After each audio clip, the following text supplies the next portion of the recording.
it's getting to the point where professional gamers are capable of watching just a couple of seconds from a trailer and then instantly saying if the game is worth a buy or not. Like, you see a couple of seconds from the Forspoken trailer, and you conclude, yeah, I don't think I want to buy this game. I think it's going to flop. Or you're watching a couple of frames from Concord, and you're like, yeah, this game looks like shit. I don't think it will sell. And there's a lot of bewildered individuals on Twitter that can't wrap their mind around this, and they're like, but the game isn't out yet. How can you know? How can you possibly tell if the game isn't out yet? Right? So they're in this perpetual state of confusion. And, of course, when making predictions, sometimes you're wrong. Like, it does happen every now and then that one of these games that are predicted to fail and end up either being mediocre or selling. But 8 times out of 10, the actual fans are right. They would look at the Joker and they would say, yeah, this is going to fail. There's no way it's going to be good. And they're right. And how can they tell? How can they possibly know before the movie is out yet? I mean, this is some level of magic that Americans in the academia are struggling to figure out. I bet they're locking up a couple of right-wingers to see just how they do it. How are they so accurate in their predictions? And in this video, like, hopefully I will manage to explain to you that the magic goes even beyond that. It's being taken to a level where we don't even need to see the trailer to predict the fact that a game is going to be shit. It's like, it's going to blow your mind. It's going to like, how is it possible? So, in the case of Alien Isolation 2, like, we know absolutely nothing about the game, but I'm already certain it's going to be shit. And here you have the reasons. Number one, it's a sequel. Already red flags. Like, it's getting to the point where in order to convince me that your game is going to be good, it gotta be a new IP. Like, I want to see that you have the confidence in hiring a staff of people that can create a new universe. If you're lacking this confidence, already I'm skeptical. I mean, look at Stellar Blade, look at Wukong. Completely new IPs. Look at From Software, you know, like they're making Elden Ring and stuff. Completely new universe, completely new characters. Why can't they do that? I grew up in a time when almost every single year you had like 5 or 6 new IPs coming out. So when I see that a new game is coming and it's a sequel, it's not necessarily that it's going to be bad, but it's kind of some red flags over there because yet again, you're telling me that you want to play it super safe.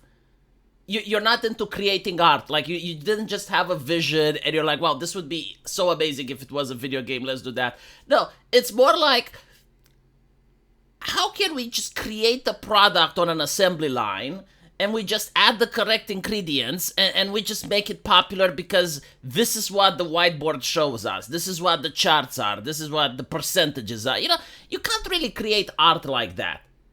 I want you guys to remember how it felt when BioShock first came out. Right? BioShock wasn't a sequel. It was like a new universe and how mind-blown you were. And despite the fact that, yeah, you had BioShock 2, which wasn't well received, but then you had BioShock 3, and that was also mind-blowing because it's like, oh, now you're going to the clouds. And despite the fact that it's a sequel, it's a completely different universe. It's a completely different topic, right? Like, they used to make games like that where they had creative people.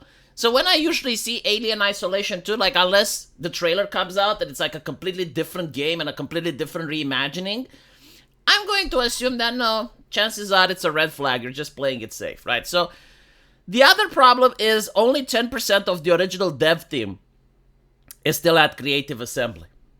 Now, I don't know if this is true or not, but I wouldn't be surprised. I mean, it's been 10 years since the previous game. You know, had they released a sequel right after, it would have made sense. But the turnover rate in these companies, especially when it comes to game development, is quite high. So chances are, yeah, like most of the people that worked on the previous title aren't there anymore.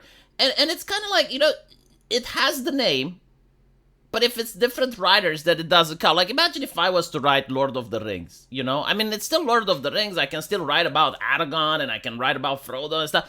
But it's me writing it. Like, it's not going to be the same. This is definitely going to be to the point where people will notice that I'm not Tolkien.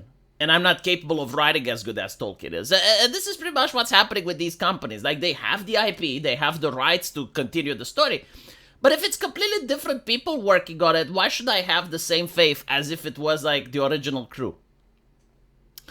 The second one is also that the lead AI programmer who came up with the double system AI also gone.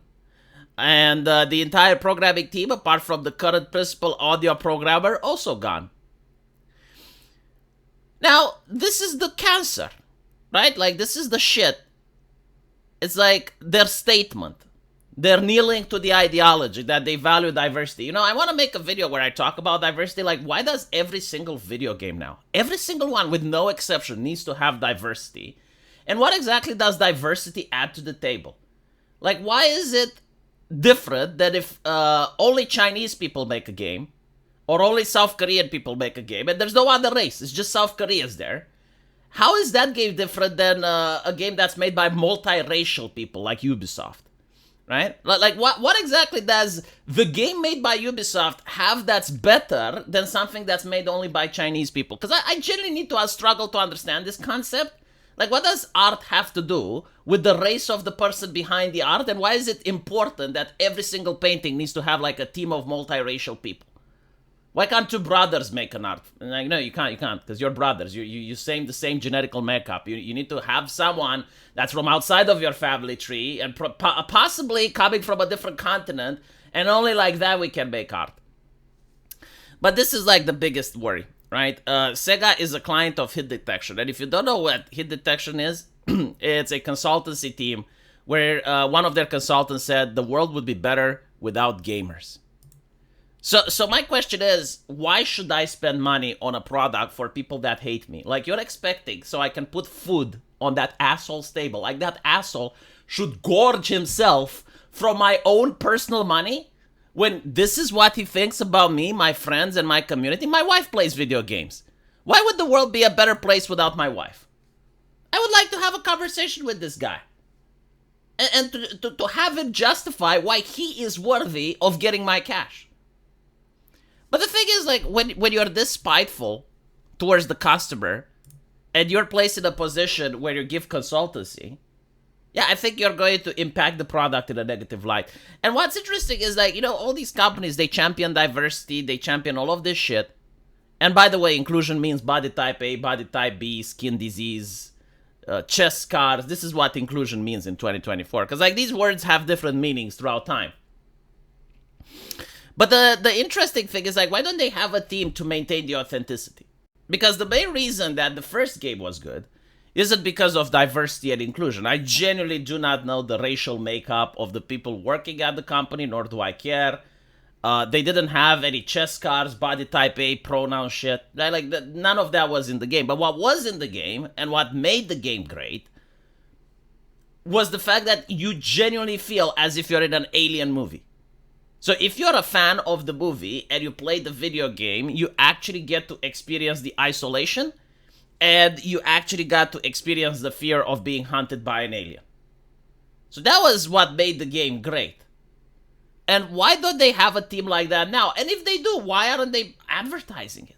Why don't they constantly say, yeah, we got this new team, and it's, you know, some of the people working there are huge fans of the Alien franchise, and they're going to supervise the project and make sure that everything is authentic, everything fits the lore, etc., etc.